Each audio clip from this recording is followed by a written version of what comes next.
Sex is big business in America. And while some of the people in that business aren't there by choice, many consider themselves sex workers, willing participants in the nation's multi-billion-dollar sex trade. Across the country, it's a dangerous and illegal industry. Some workers think changing the laws around prostitution could make it safer. But what would that look like? I came to Nevada to see the only place in the US where sex for money is legal and out of the shadows.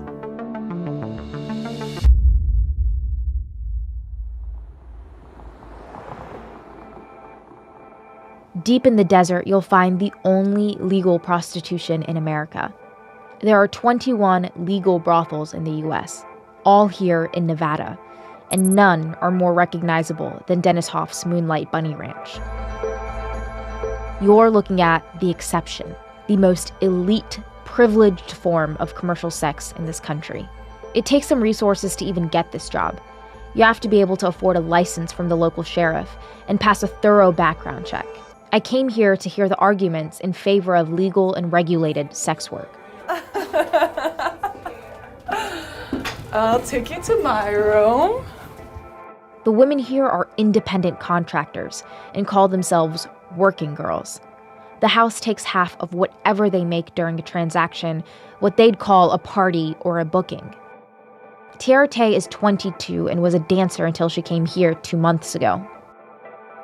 While you were dancing, were you ever approached to do this illegally? Yeah, I was propositioned every night.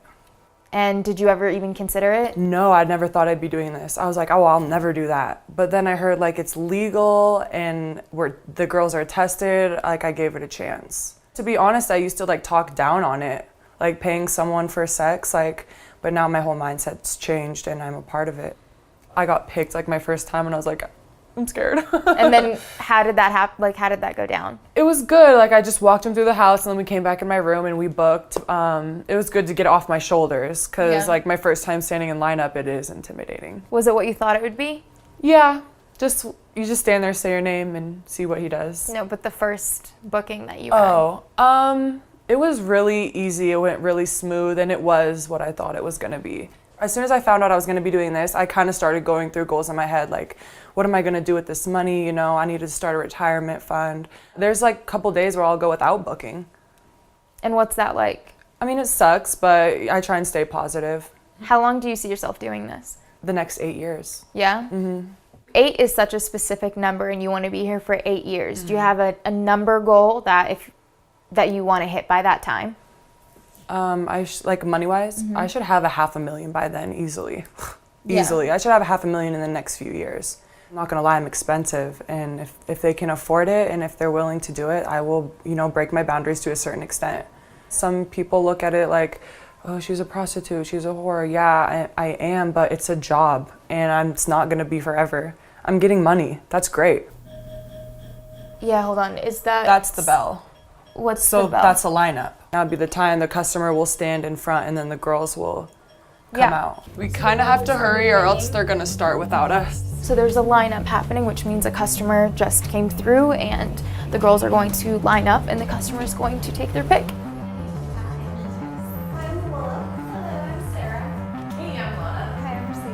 Hi, I'm Tiara.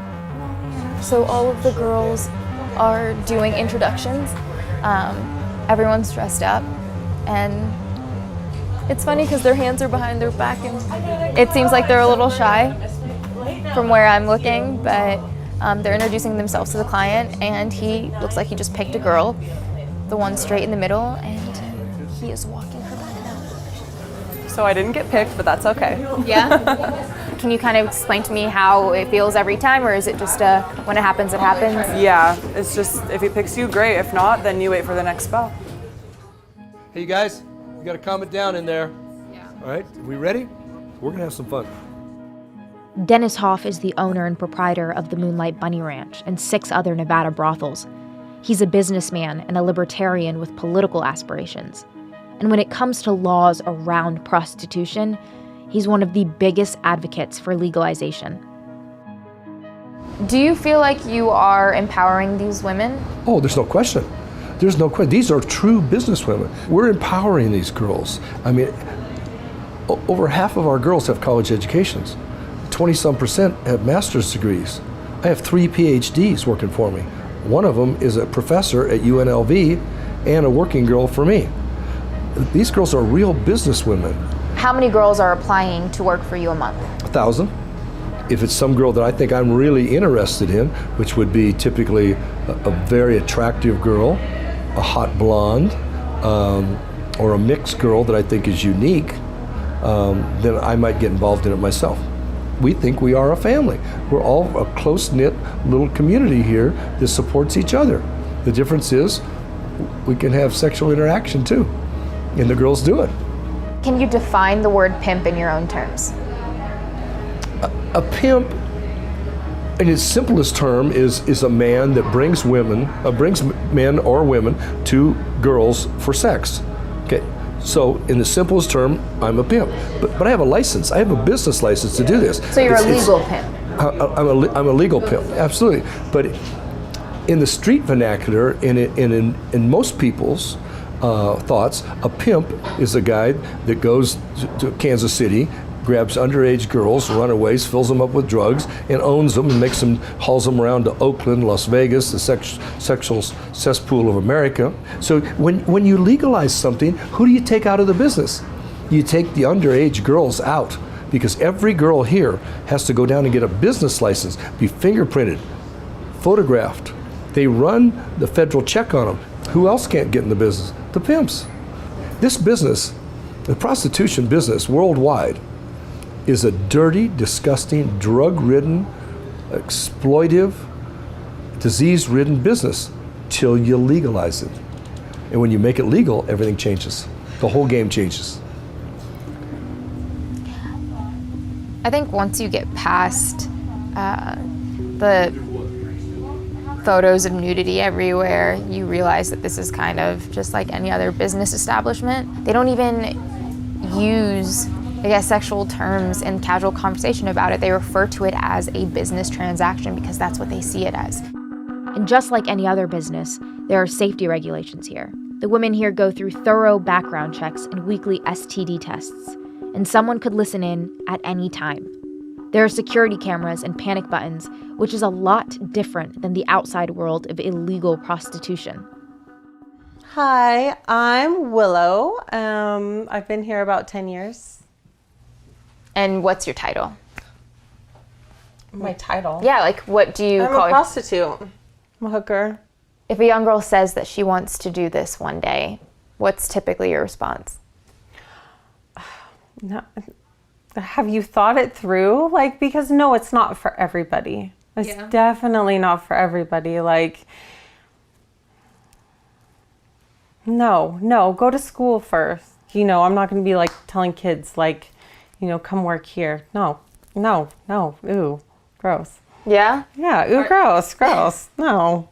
Unless you're being a hooker on the street, this is a better option. Unless you're stripping, this might be a better option. If you go into the outside world, we're going into their space, right? We're going into their house, into their hotel room, places that they've scoped out, right? That's their space. A lot of the safety that you talk about is because you're in a brothel. So this is kind of the environment that it's already happening in. Do you think that it would be smart to legalize prostitution and let people do this independently outside of a brothel environment? The thing is, what you're asking is something that's already happening. You're asking me if it's safe, but it's happening regardless. So what's the harm in legalizing it? It's only putting more safety measures in for the girls. Somebody's might be taking charge of their license plate. Some people can call the cops if they feel unsafe or insecure. You have that safety net. Yeah, I think legalizing it is, the best way to go. There are a few different legal models for approaching the sex trade. Legalization is what we saw at the Bunny Ranch. It is the introduction of laws to control the sex trade, which means it's highly regulated. But there are other models across the world when it comes to prostitution. One is criminalization. Every part of the sex trade is illegal, and people are arrested and charged for it. It's the policy across the country, including where I'm from, in DC.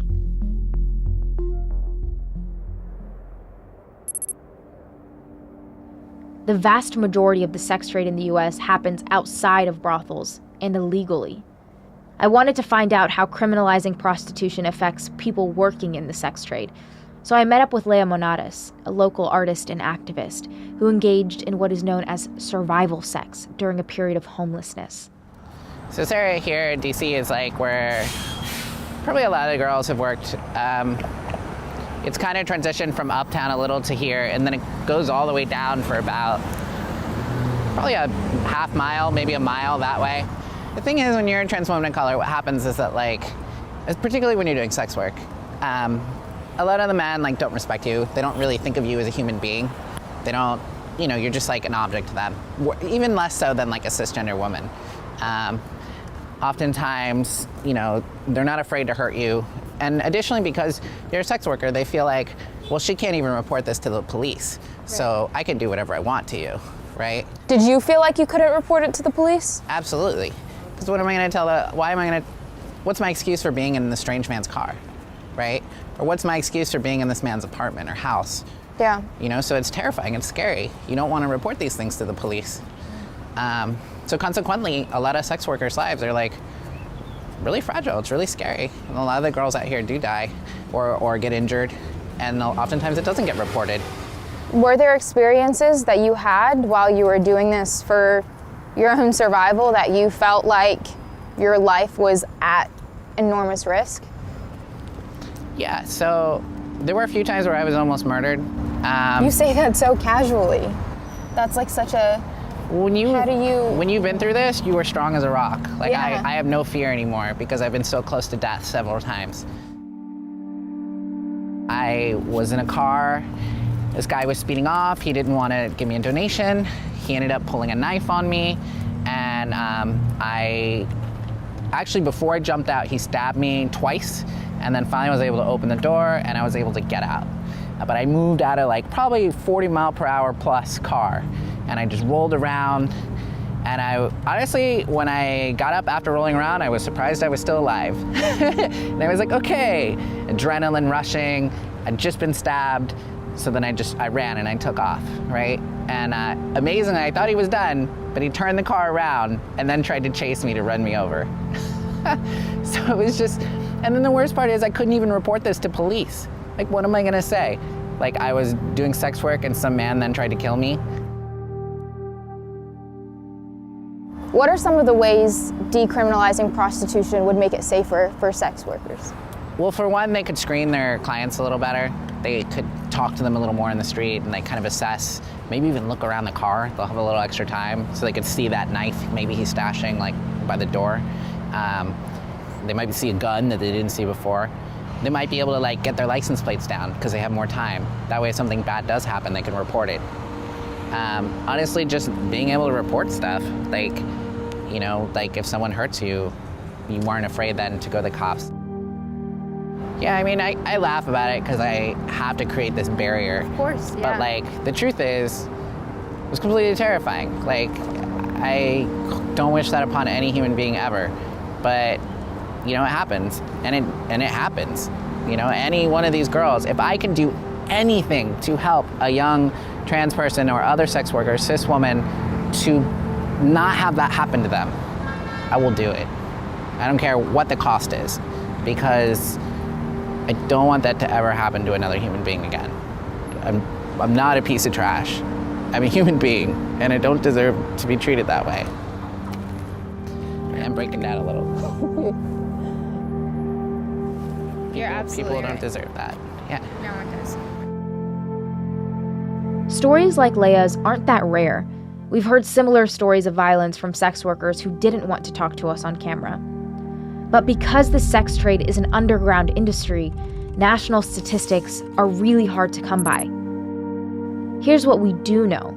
At least 34 sex workers across the US were murdered in 2017. And a study of New York street sex workers found that up to 80% had experienced violence while working. Leia's experience is representative in another way. Nationally, trans women engage in sex work at a much higher rate than people who aren't trans. And in DC, 85% of trans sex workers are Black and Latino. Now, Leah's story is at the center of a push for change. We're headed into a briefing at the DC Council talking about laws surrounding commercial sex. And in this area, there's a movement pushing for decriminalization. Decriminalization is the removal of laws criminalizing the sex trade. Rather than regulating the sex trade, decriminalization just means people don't get charged for it.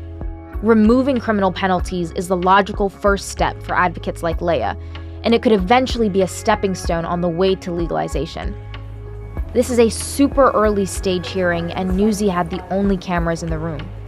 So good morning, everybody. I am Councilmember David Grosso. I'm an at-large council member here in the District of Columbia. The fact is that decriminalizing sex work, moving towards an approach that is more based in human rights is something that has been on my agenda now since Amnesty International came out a year ago with changing their approach. It's not just Amnesty International. The World Health Organization and the UN's Program on AIDS have also supported removing criminal penalties for prostitution. I want to make that clear that not all sex workers do sex work out of desperation, and some choose that profession. But I felt that, for me, I had no other choice. We have a few minutes to take questions, and I'd love to facilitate some questions for the panel. So we'll start in the back, please. Go ahead. Why would we decriminalize a profession that has such danger like that? And why go back to it as opposed to go through social services to get out of that, right? That's going to be a common question that people are going to ask. So when you're doing something that's illegal, it becomes difficult to report it, right? So consequently, if you decriminalize sex work, if a man knows that he could potentially go to jail for assaulting me or pulling a knife on me, he's less likely to do it. But if he knows I'm not even probably going to report this, he knows he's more likely to get away with murder. There's many reasons why there's violence. They don't inherently relate to sex work as a practice. It's more due to the criminalization than the work. So that's my broad answer.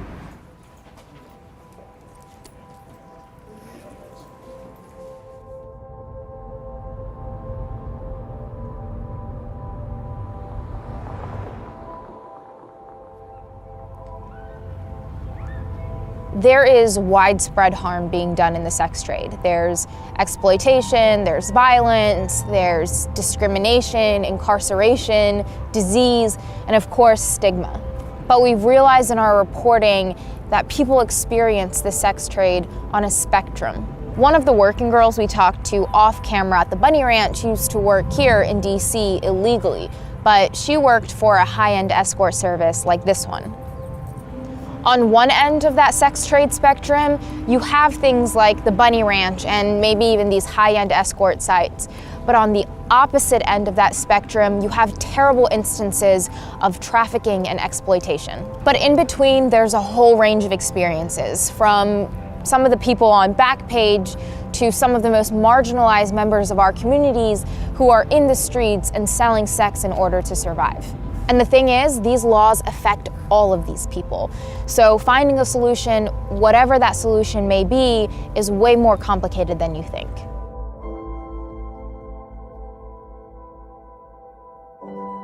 This policy to decriminalize commercial sex could be super controversial. I sat down with the council member who proposed the legislation to talk about people's concerns. One of the pet peeves I have as a policymaker is that we keep trying the same thing over and over again and it doesn't work. For something like this, where you have two consenting adults that are exchanging some sort of money for sex, I don't see why that should have someone go to jail for that. But then also I think it's important that we remove the stigma from what this is about so that people can feel more comfortable asking for help if that's what they need. Does this legislation encourage prostitution? That's a trickier question. I don't think so, but we're not sure. And when you look at New Zealand, where they've already done this for over 10 years, we see that it doesn't. Are you hopeful this will pass?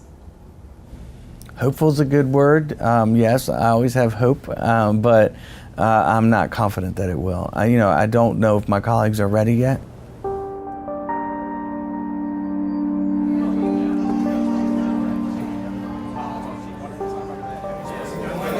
This is the first time Councilmember Grasso publicly introduces the legislation to decriminalize sex work, and it's a packed room, and people are pretty excited. You can tell that this is a really big deal.